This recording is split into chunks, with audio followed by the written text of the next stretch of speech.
The Gorillaz is a band made by Damon Albarn and Jamie Hewitt. Damon Albarn was previously known for his work in the band Blur, which was a British pop band. He eventually left it because he had been on and off meeting with Jamie Hewitt, and the Gorillaz actually became part of a side project that they were working on. It was about 1998 when they came together for that.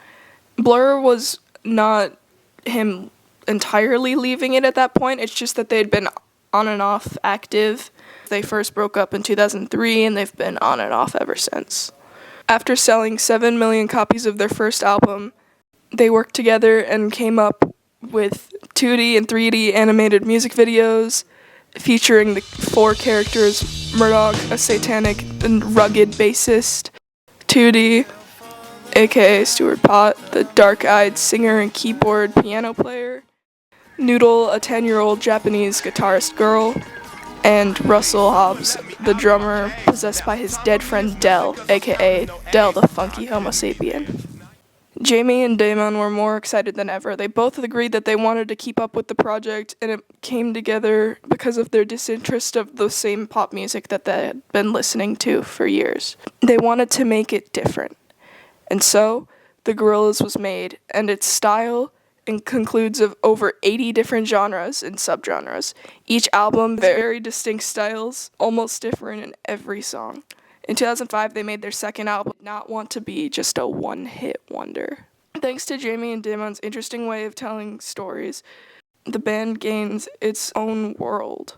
Their way of thinking is just so outside the box, it practically tears the line between fiction and reality as if the characters were actually alive. And in some interviews, they would actually even argue for them that they are. This is how multiple personality disorders They start. even go as far as being their own antagonists. The influences he claims went into the characters are in fact just different parts of his own personality. I mean, You gotta know, it's my band. I don't mean to bust your bubble, but they say they're the masterminds behind Gorillaz. Oh, they can tell you what they like. There's a lot of lying going on there. The band almost even got a Netflix movie, but it was canceled due to creative disagreements. Despite that news, Jamie and Damon decided to release short videos of the band that they would call G-Bites around late 2002, featuring the voices of the actual characters.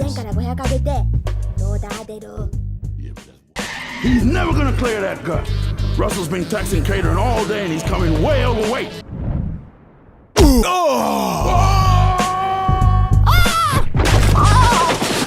If you keep doing this, man, I'm gonna be jumping you next time you asleep. And I don't think neither of us gonna make it.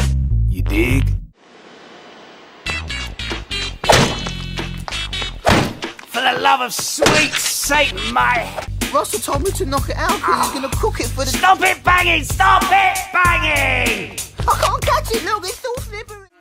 Demon Days, their second album, in lore-wise, it was actually pretty uneventful. It was just Noodle left by herself to clean up the zombie apes in Kong Studios that were left behind by Del. But she also learned more about her past and the ability to speak English. Hello. Anyway, after their second album, the background for the characters really picked up. They all made their own books based on what was going on at the time, and Noodle and Russell were actually MIA for most of the album work, but they also gained a more threatening new villain character. This album's my personal favorite and has so many amazing collaborations, good music, a detailed story.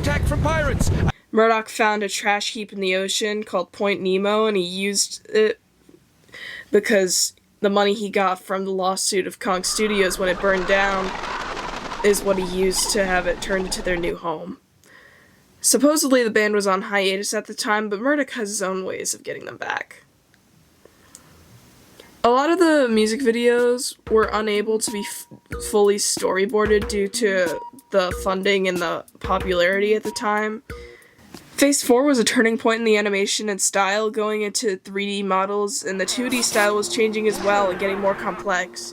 The band's story moved on, and the 4 moved into this haunted house called the Spirit House. They were dealing with ghosts and near-death experiences and pretty much other interesting stuff too. Phase 5 and 6 kind of mixed together. Murdoch landed in jail, his pet raven Cortez died accidentally and unexpectedly, While Murdoch was in jail, Tootie had some sort of self-discovery thing going for him, and he realized he was actually kind of happier without him, but also he really missed him, and Russell just reminded him to stay in his place. While Murdoch is gone, Ace Coppola, the same Ace from the Powerpuff Girls, fills in for him, and he doesn't really say much, but he was there. When Murdoch returned, he criticized Tootie for taking the lead on most of the recent album work, and Ace just left and everything slowly returned to normal, except nothing ever stays normal for long.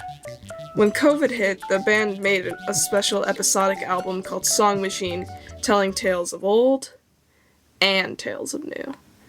It was nothing huge really, but it was still a great album. It kind of gave us small bits and pieces of things. Cracker Island, the album from the future. We know from The Lost Chord that portals exist in the Gorillaz universe, but it's still uncertain where in time Cracker Island will be. The album definitely takes place somewhere, but the band members claim to have no memory of it, supposedly. Convenient considering it's based around a cult run by a time travel demon. Apparently, they made a movie together back in the 1920s. A real turkey it was. No wonder their Hollywood dreams turned to dust. All we know from the music videos that we have, Silent Running and Cracker Island, is that Russell's going slightly insane trying to decode some new static channel, and Murdoch and the band have moved to LA next door to some lady who he got attracted to.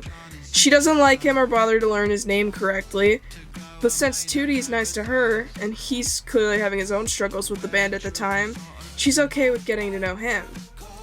Unfortunately, though, she had ulterior motives, and she used some homegrown tea to drug him, and she feeds him to a giant monster almost. The band manages to save him, but get put under arrest because this story just sounds insane to any police officer. They're sent to the hospital, and Murdoch returns to deal with Moonflower, the time travel demon. And that's about where we leave off. All we know is that the band's next adventure is going to be in Mumbai, India. Hopefully your eyes have been more torn open into the strange life and fiction of our two worlds. I'm both anxious and excited to see where the band's future will lead as Damon and Jamie are headed for their late 50s. But I bid you adieu. And I hope you enjoyed.